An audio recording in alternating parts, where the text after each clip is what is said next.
I'm a physiologist, and I work in the biology department. And as a physiologist, I have the opportunity to explore really interesting questions in science and in biology. And these questions can range from addressing things at the molecular level, so what happens with genes and DNA, all the way up to how organisms interact with their environment. So I get to think about things in that scale. So that's a huge scale of areas of questions. And the major source of what we look at is fluid homeostasis. And fluid homeostasis is one of these overarching control mechanisms that we all have in our bodies. Any living system has to control fluid. It has to control where fluid is inside and outside of the cell. It has to control what composition the fluid is. When you get dehydrated, that's a failure of homeostasis. When you have high blood pressure, that can be a failure of homeostasis. When you have asthma, that can be a failure of homeostasis. So the story that I'm going to tell you about today involves questions of fluid homeostasis, but sort of in a science fiction kind of way. So I'm going to tell you a story about a frog that is frozen alive. So there's a very important feature of physiology that a very famous Danish comparative physiologist once observed. He was a Nobel Prize winner, and basically he said, for many problems, there is an animal on which it can be most conveniently studied. So in today's day, in many scientific labs, we mess with things. We change the DNA of an organism to make it do something. We make chickens that have huge chicken breasts so that we can get bigger breasts in the grocery store. We create genetically modified organisms. This comparative physiologist said, why mess with things? Just take what nature has done by itself and figure it out. Ask questions, find that scientific hypothesis that will lead you to answering the questions using the scientific method. So the story I'm going to tell you about involves Cope's gray tree frog, Hyla chrysoscelis. It's shown on the left-hand side. Now this picture might be a little bit misleading because this thing is only 2 to 3 centimeters long. So if you look at your finger, it's going to sit on your finger, and your finger is going to look big to the length of this organism. You have them in your backyard. This is the geographic range for Hyla chrysoscelis. You've heard them. When you go outside in the summer and in the spring and you start to hear those cicadas, mixed in with those cicadas is the trill of this tree frog. This tree frog, from August Krogh's perspective, is the ideal organism to study something known as freeze tolerance. This organism tolerates freezing. Now, can you tolerate freezing? No, maybe in 2001, the Odyssey, right? Maybe then you can cryoprotect people and send them to Mars. But we can't cryoprotect our organisms. Yet, this organism can freeze. It freezes 65% of its body water. If you would find one of these in the winter, you'd pick it up and you'd drop it and it'd be like a little rock. You couldn't pick up any circulation at all. If you did a little brainwave function test, nothing. You'd think it was toast. But in the spring, 12 hours after thawing, it's mating. Pretty incredible. So, how does it do this, right? So, part of science is being curious, right?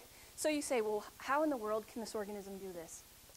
But what about other organisms who either can't hibernate or they can't escape the cold?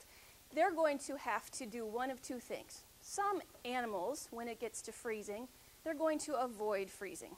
And they're going to do it by inhibiting ice nucleation, so they're just going to prevent ice crystals from forming. And they do this by using antifreeze proteins.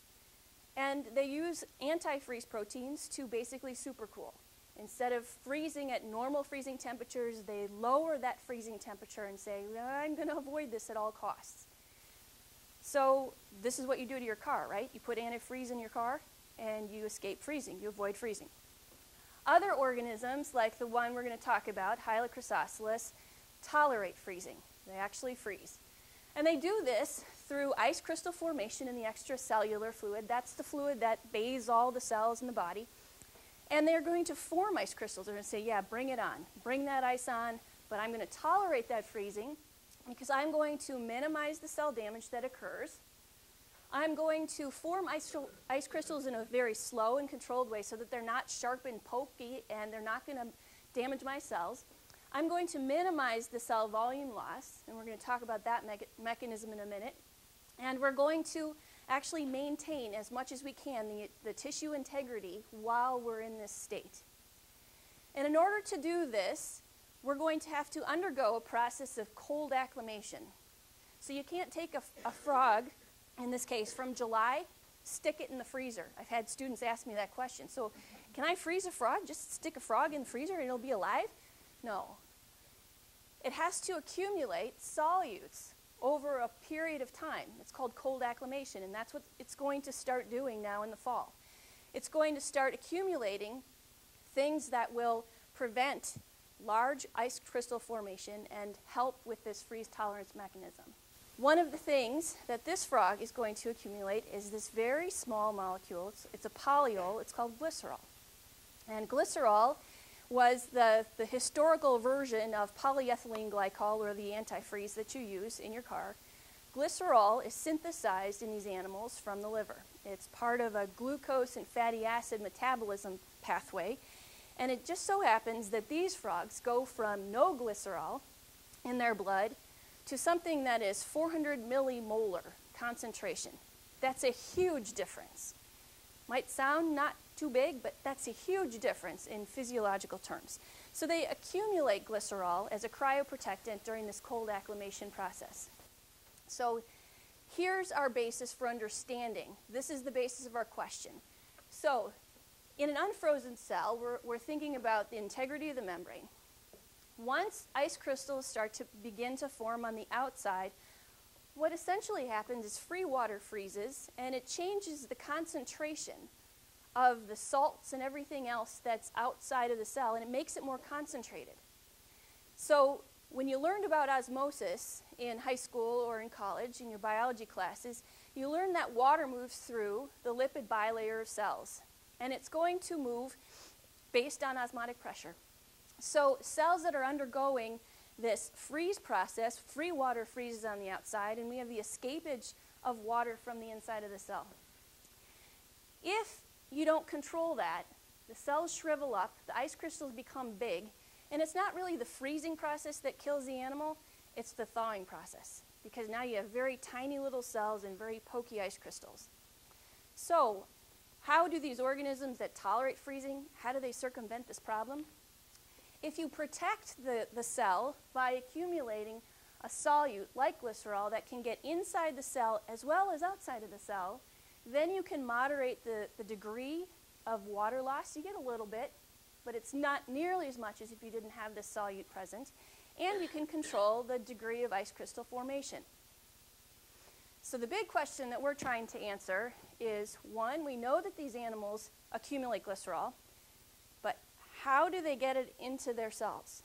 How do they actually allow glycerol to permeate the cell to create this situation where these cells now can survive? And this is the basis of our working hypothesis. We think that there is a specific protein involved in this process, and that this protein will facilitate the movement of glycerol across the cell membrane so that cells can accumulate glycerol during this cold acclimation process. And then when these ice crystals thaw in the spring, it can allow the exit of glycerol in the spring. So our questions involve, what is this? Does this exist, first of all? Is it involved in freeze tolerance? And can we demonstrate that this is an important feature of freeze tolerance? So this leads us to the next piece of the story. What kinds of proteins then might be involved in this permeation of the cell membrane? Well, in 1991, Dr. Peter Agri, who was a hematologist who was working at Johns Hopkins University, discovered a category of proteins, channel proteins, that sit in the membrane, and they facilitate both water and glycerol movement across the membrane. And he called these sets of proteins channel-like integral proteins of 28 kilodaltons. Later on, since that name didn't really stick, later on, these proteins became known as aquaporins and aquaglyceroporins. So aqua for water, porins for pores, water pores. And in 2003, he won the Nobel Prize in Chemistry. And actually, we were very fortunate. It was announced in October, and he came to UD in November. So here he is, meeting with us and giving a lecture to the students at UD. So in between when it was announced and when he received his award, he visited us. So what do we know about this category of membrane proteins? Here's a transmembrane structure of the Aquaporin family. Blah, blah, blah, blah, right? Lots of words for a big biological. Okay, here comes the biology. Well, what this really is here's the lipid bilayer. This is just the thing that's holding the inside guts of your cell away from the outside of your cell. And this protein snakes through the membrane 6 times. And in doing so, it forms basically a pore. So if you can think of this protein snaking through and then coming in and forming a cylinder, then this loop, which happens to be in the inside, and this loop, which happens to be on the outside, they come together and they do this. And that's where the water is going to come through. That's where the glycerol is going to come through. So instead of having this big barrier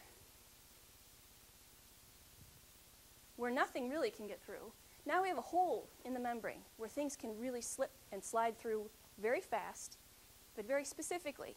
This hole doesn't allow anything else to move through. Just water, glycerol, and sometimes urea. Okay. The other thing I want you to see on this image is this little yellow dot right here. In any experiment, you always have to have a positive control. So when we're thinking about movement of water across the membrane, we all know what we learned in basic biology, osmosis, right? So how are we going to demonstrate that, yeah, this protein is actually involved? In order to demonstrate functionality of any protein, usually you have to have a site where you can stop something, stop the process you think it's facilitating by adding a chemical. And this is the relevant piece of the protein. If we add mercury to any experiment, we can block this channel. We can say, yes, this channel facilitates water. If mercury is present, no more water can get through. So this is going to become important in some of the functional characteristics that I'm going to show you later. So what do we know? Aquaglyceroporins, we already know this from Dr. Agri, facilitate transmembrane glycerol and water flux. So we asked the question, do frogs have these things? Well, we know that humans have 13 versions of aquaporins. Aquaporin 0 through Aquaporin 12. So we asked the question, do frogs have them? And yes, we've found 3 of them so far in Hyla chrysoscelis. One of which, HC3, we're calling it Hyla chrysoscelis form 3, is an aquaglyceroporin. And that is a channel that facilitates both water and glycerol. So human orthologs, which means the human version of HC3 exists. So we have that version. We have the same protein that these frogs do. It's called an ortholog. So we know that we share the same protein. So we asked the question, since we know this protein facilitates water and glycerol, does it change the abundance of this protein, whether it comes from a frog that's in the cold or whether a frog is in the summertime in the warm? And it just so happens that, yeah, we get more of this protein when the frog is in the cold. So this diagram is showing what's called a Western blot. But basically what you should take from this is that there's more here under the cold acclimated frog status than here. And this is taken from red blood cells in the frog. So I told you that glycerol is accumulating. Well, the way that glycerol is going to get around to the whole body is through the blood. And red blood cells in the frog, we can sample red blood cells just like a blood test in you and I. So we took red blood cells and we just asked the question, how much is present? And so we can show that, yeah, cold induces the abundance of this particular protein. Well, that makes it suggestive. If cold is having an effect, then maybe this is involved in the freeze tolerance process. So then we use some chemical tools to look at where the protein was in the cell. So on the left-hand side, these are red blood cells from warm-acclimated animals, so animals that are sitting around at about 25 degrees C. And you can see the green represents the HC3, the aquaporin protein. The red represents nuclei. Now these red blood cells, unlike ours, frog red blood cells in this organism are nucleated. So we can see nuclei in red and the green on the outside. So what do you see over here? Different, right? And if you had to qualitatively describe this, you'd say, well, there's this little ring around this cell now. That wasn't present here. This is pretty much uniform throughout the whole cell. But yet here, now it's just around the membrane. So now we have evidence that, yeah, one, it's more abundant in cold acclimated, and two, it's more abundant in the membrane where it's going to function. So we asked the question, all right, we know that this thing exists. Does it really function as a water channel? Does it really function as a glycerol channel? So we did some functional analyses. And basically, this is a hypotonic test. And what you do is you basically add water or some solution that's going to make the cells swell. Okay? We're going to disturb that homeostasis, and we're going to cause water to flux into the cell. And the rate at which the water will flux into the cell will be determined based on the proteins that are involved. So these cells start out longer than they are short, and they elongate after we challenge them, and then they become round. Is this osmosis, or is it protein-mediated? If we block it with mercury, there is no change in cell shape. So I'm going to show you a little time-lapse movie of this so that you can get an idea. Okay, what's happening here is we've induced this hypotonic shock. And this is about 5 minutes time-lapse, and you can see that the cells are elongating first, and then they're becoming more round. Okay?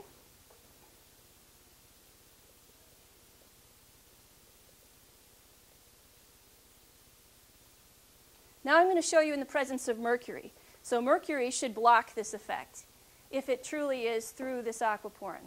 So this is the same time-lapse, 5 minutes, in the presence of mercury. And what you can see is that the cells aren't changing shape. They're not becoming elongated and then round. So this is proof positive for us that, yeah, it is via an aquaporin that all of this is happening. So is it HC3? So just because we could block it with mercury doesn't mean that it's through HC3. So then we had to do some more molecular tools, and we had to say, if we take away HC3, what do we see? So this is a longer time frame. This is about 15, 20 minutes, and then carrying it up to 30 minutes. And what we're seeing here is that here are the controls on top. After hypotonic shock, we start to see these little ghosts appear, which means the cells are lysing. If we knock out or knock down or get rid of HC3, do we see the same functional effect?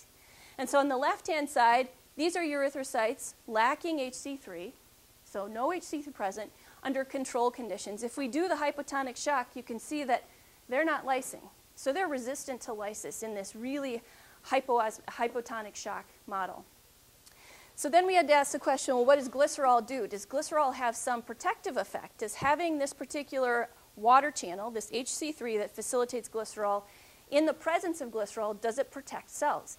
So we took cells and we said, all right, here is the mercury challenge, no change in anything. If we shock with water, by 15 minutes, 100% of all the erythrocytes, they're toast. If, however, we do the same kind of challenge, but now in the presence of glycerol, we see that glycerol has a protective effect, suggesting then that HC3 really is functioning to protect these cells from the osmotic shock and participating in freeze tolerance. So here's our model. During the cold acclimation period, two things are happening. One, HC3, the protein that's going to facilitate glycerol in water, is accumulating inside the cell. In addition, glycerol, which is shown in pink here, is accumulating outside of the cell.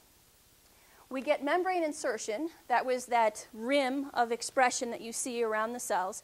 We get membrane expression, allowing glycerol then to move into the cell, to start to equilibrate inside and outside, so that when we get ice crystal formation, we actually can accommodate that ice crystal formation with not a lot of fluid loss. So in the frozen state then, we have glycerol inside and outside. We have substantial amount of this protein present in the membrane. We're controlling ice crystal formation, and these frogs can tolerate freezing. So summary, H. chrysoscelis, Hyla chrysoscelis, can be used as the natural model for elucidating the biology of aquaglyceroporins and for exploring the mechanism of freeze tolerance. The aquaglyceroporin HC3, the one I talked about today, appears to be an important player in the mechanism of freeze tolerance. So what are the broader impacts? Broader impacts, one, these animals are in the wild. If we have global warming, if we have climate change, are they going to, over time, lose this adaptive ability? If they're not challenged with freezing every winter, there will be some genetic mutations that accumulate that may, in fact, change the population forever. So sort of a global ecology, ecosystems application. Another broader impact, cryopreservation of tissues, organ transplants. Right now, the major limitation for organ transplantation is time. Time getting it from the donor into the recipient. What if we could understand the mechanism of freeze tolerance in these organisms? We have the same proteins. What if we could then adapt a model for organ transplantation? So after the organ was harvested, is there a way that we could prepare it for long-term storage so that we could improve organ donor and recipient models? So here's where I'm going to pitch the idea of mentorship. This work was done by students. This work was an experiential learning opportunity for students. And I think any of the speakers that talked today, they will look back in their careers and they will say that they had mentors who supported them, who gave them a chance, who gave them the opportunity to see passion, to seek that passion, and to find a way to express it. So I think mentorship at UD is a wonderful thing. It's really critical to our students, and so many of our students benefit from having faculty who are passionate about what they do and allow them to see sort of an inwards view of research and the scholarly life.